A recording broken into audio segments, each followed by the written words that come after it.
Shalom. May the peace of God be upon you.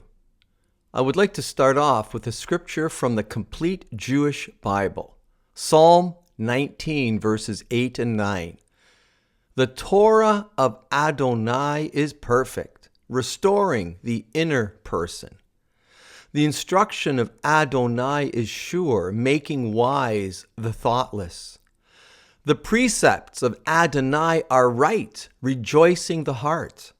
The mitzvah of Adonai is pure, enlightening the eyes. I understand that it takes many hours to study the Torah and the Christian Bible if you really want to understand it. I have read and reread the Bible many times, as I'm sure many of you have. I have the Bible in different translations to get different flavors of it. I've even read the Tanakh from cover to cover to understand the scriptures from a Jewish perspective. That's why the video created by Rabbi Singer caught me by surprise. I had to listen to it over and over again to make sure I understood exactly what Rabbi Singer was saying. And unfortunately, my understanding of what he is saying has been confirmed. Rabbi Singer says, all translations of the Tanakh are corrupt. I don't mean for this statement to be inflammatory, but you can't say some things any other way. There is no other way to say Rabbi Singer says all translations of the Tanakh are corrupt, if in fact that is what he is saying.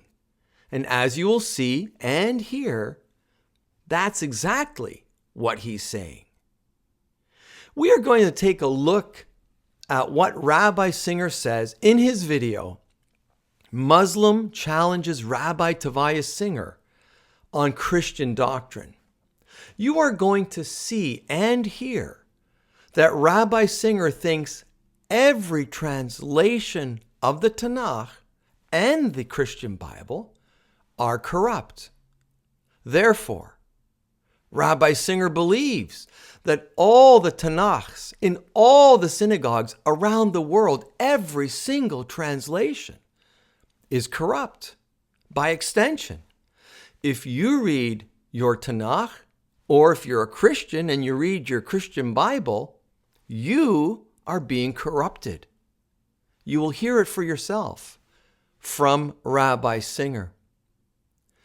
Let's listen to what Rabbi Singer says at timestamp 7:11.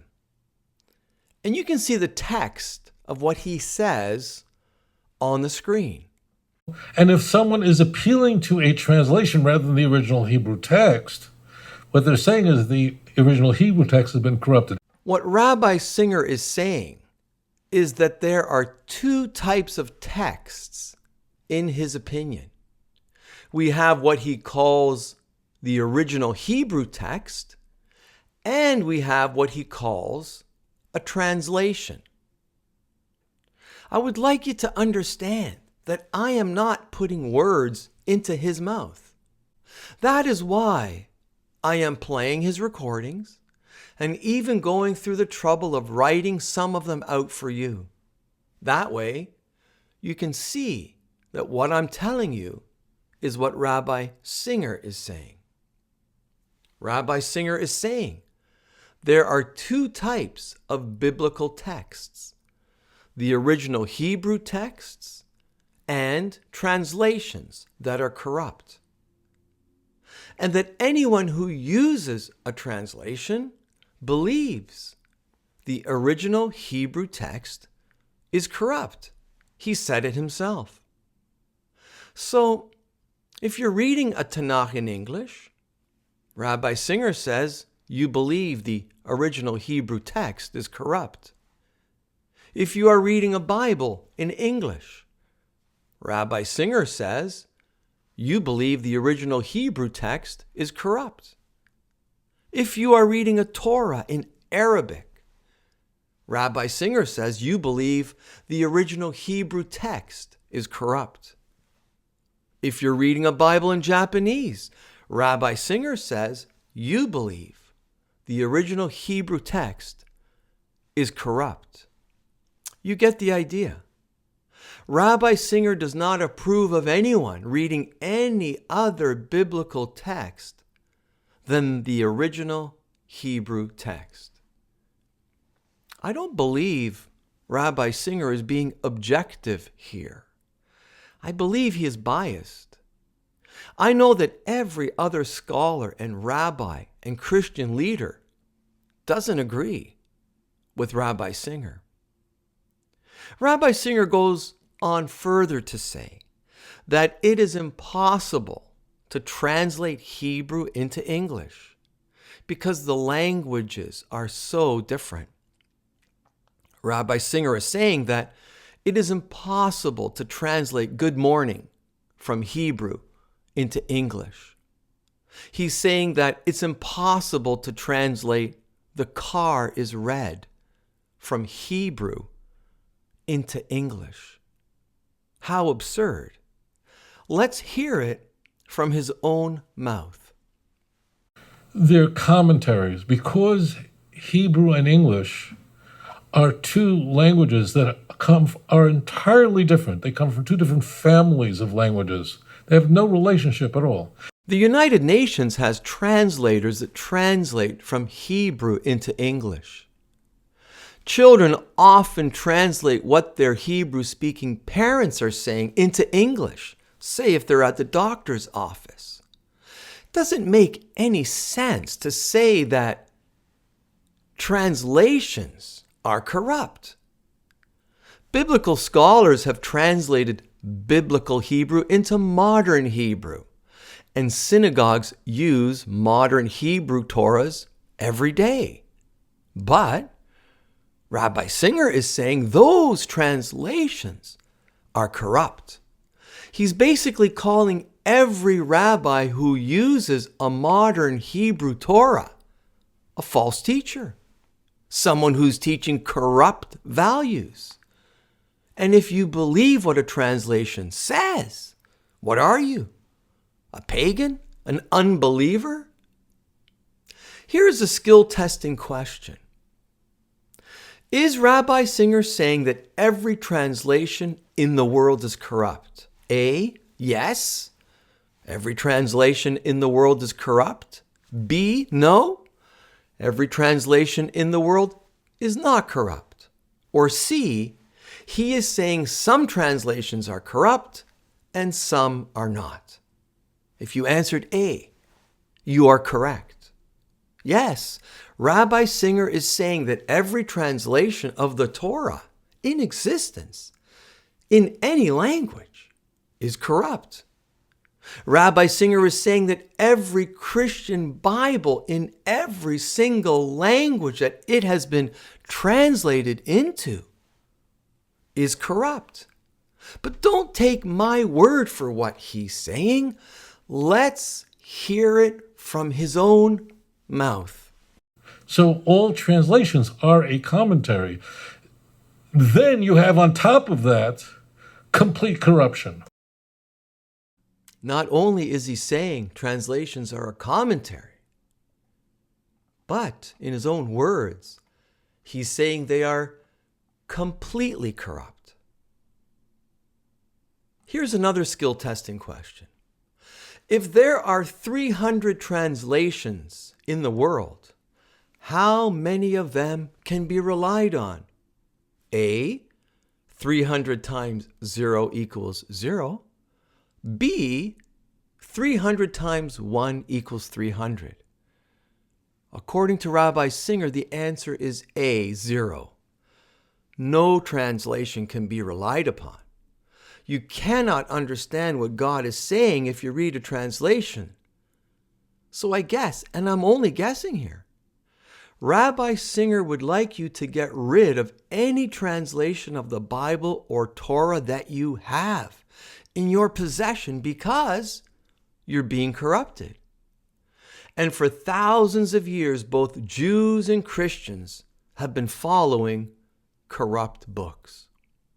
You know, Sometimes we need to ask a question about a person's motives. Sometimes we have to step back and question whether a person is being sincere or not. I like the saying, "I believe you. I just want to confirm that what you're saying is true." Let's hear from Rabbi Singer again and see how compassionately and respectfully and truthfully he talks about those people who use translations. So do understand that all translations are a commentary. Translators are just one thing. I have a lot of pity on them because they're torn, because they would like to keep it as close to what it says. The problem is it's not readable. So they have to adjust it so it should be enjoyable for the reader to read their translation. You follow? And that's what translators are torn between. They're torn between remaining loyal to the original text and making the text readable. And those two never intersect.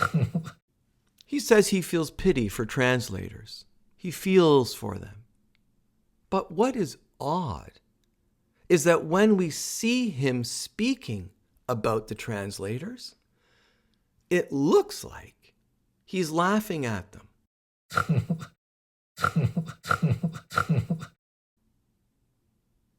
I don't know about you, but I don't find anything funny about someone saying that every translation of the original Hebrew Bible is completely corrupt. What's so funny about that?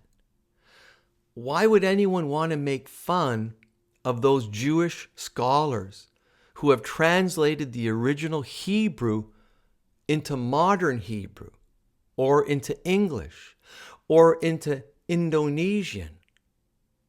Is he mocking all the Jews around the world who are using modern Hebrew Torahs? It looks as if Rabbi Singer is mocking you for thinking and saying that the English translation you are reading is corrupt and you're a fool. It looks like he's laughing at anyone he thinks is stupid enough or ignorant enough to believe and read a translation of the original Hebrew text. That means he thinks Christians and Jews alike are being misled. If you feel sorry for someone, if you're having pity for someone, you don't laugh at them. If you see a homeless person on the street, you don't laugh at them, do you? Well, I'm not laughing. I'm not laughing at him, and I'm not mocking him. I'm not insulting him. I'm simply reporting what he has said. In fact, I'm saddened by the fact that someone who calls himself a rabbi throws out thousands of years of biblical history. I'm heartbroken that people follow and believe him, and they've stopped reading their Torahs, stopped reading their Bibles because they have been convinced by him that they are translations, and those translations are corrupt.